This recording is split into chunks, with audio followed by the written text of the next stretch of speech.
Hi, so let's begin by writing one more C++ program, and this time we are going to write a slightly complex program that is again simple interest, right? So it's little more complex than hello world, but it's very easy, right?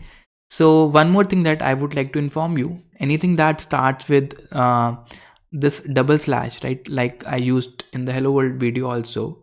So this double slash means this is a comment, right? So this is a comment, right? So which means this is not the code, this is just a comment that is for the interpretation of user, right? So if you want to explain someone what the next line of code does, you can add a comment, right? In C++ you can have comments, and you can also have a comment which spreads across multiple lines, right? So we will see okay, how to write a multi-line. So this is a multi-line comment, right? So you start with a slash star and you end with the star slash, right? So this is a multi-line comment, right? So this part is not executed by the uh, system, right? So this part is not executed, right? Because it's just plain English, you can write anything, and this part is ignored by the compiler also, right? So how do you compute simple interest, right? So remember, we have to take input, then we have to process it, and then we have to output. We will follow the same steps now, right? Okay, so we can say, okay, principal is, let's say, 100, rate is, let's say, 20, and time is, let's say, or rate is, let's say, 25, right? Or let's say principal is 10 and time is, let's say, 1 year, right? So we want to compute the simple interest, right? So this is how we actually used to write in the pseudocode. And let's say simple interest equals to p into r into t by 100, and we can say, okay, see out simple interest, right? But this code will not work. If you build this code, it will throw you some errors, right? So let's first save this code also, right? We will say simpleinterest.cpp. Let's build this code, right? So it says use of undeclared identifier, right? So what does this mean, undeclared identifier, right? So yeah, I have made some mistakes so that you also know what are the mistakes you can do, right? So there are two things here, right? Whenever you are going to use variables, you have to first declare the variables, right? So declaration means you are telling the compiler that this variable will store an integer, right? So all those numbers like 10, 25, 1, they are integers, right? So you have to declare a variable. That means your memory will be allocated, a bucket in the memory will be allocated whose name will be p, and it will hold a value of 10, right? So p is an integer, okay, r is also an integer, t is also an integer, right? And your simple interest, right? So since we are dividing it by 100, this can be a float, right? So float means all those numbers which have a decimal point in between 10.5, 10.25, right? So all those numbers are float, right? They have a data type called float. We will talk more about data types, but as of now, you just understand these are integers, and when you divide it by 100, it's going to be a floating point number.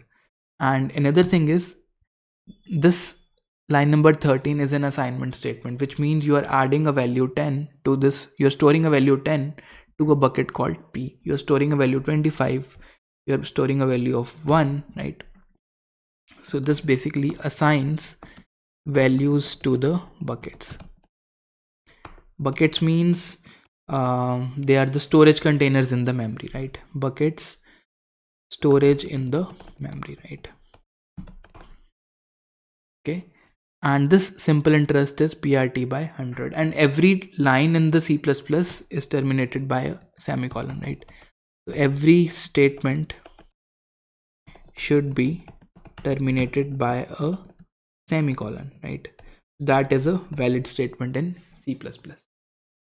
This is another thing that you have to keep in mind. So let us try to run the code. Now you can see all the build errors have been gone. Let us expect what answer we should get. So if you do 10 into 25 into 1, so ideally you should get as 250 divided by 100, which is 2.5. Okay, But let's see what the answer is. So let's run the code, and this time I'm going to say /simple interest. You can see the answer is only 2. Instead we were expecting 2.5, right?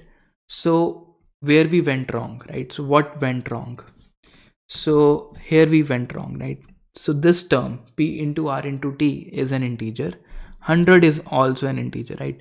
So when you divide an integer divided by another integer, this gives you an integer, right?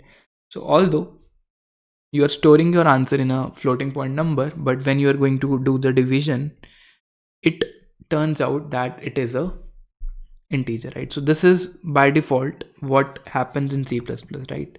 And if you do float divided by integer, you will get a float, right? Or if you do integer divided by a float, you will get a float. So this concept of changing the data type is called typecasting, right? And typecasting is basically of two types. One is implicit, that one that happens automatically. So in this case, when you're doing float upon integer, it's float. So the type is determined automatically according to the rules of C++. So if we want that our simple interest should also be float, right? So this variable is already float, but you are storing an int, right? The output of this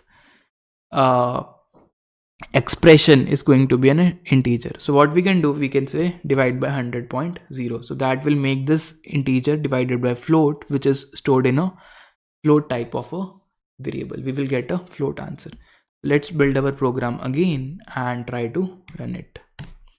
And this time we are getting this answer 2.5. So this is how we can build a simple C++ program. So if I ignore the comments, we had only done two things.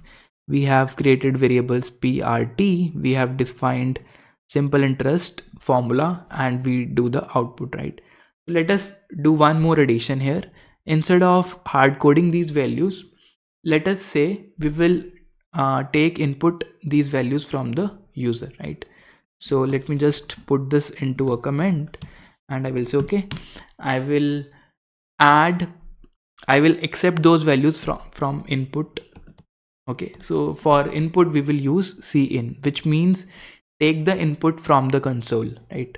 So we will say cin p r and t. That's it. So you take input, you process it, and you produce the output, right? So this cin can be done across multiple lines. So you can do like this, or you can do you can have multiple statements, right?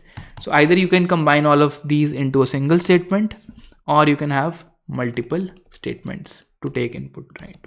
So let's do this thing and let's run our code now. Okay, so let me first build this one, and let's now run our code.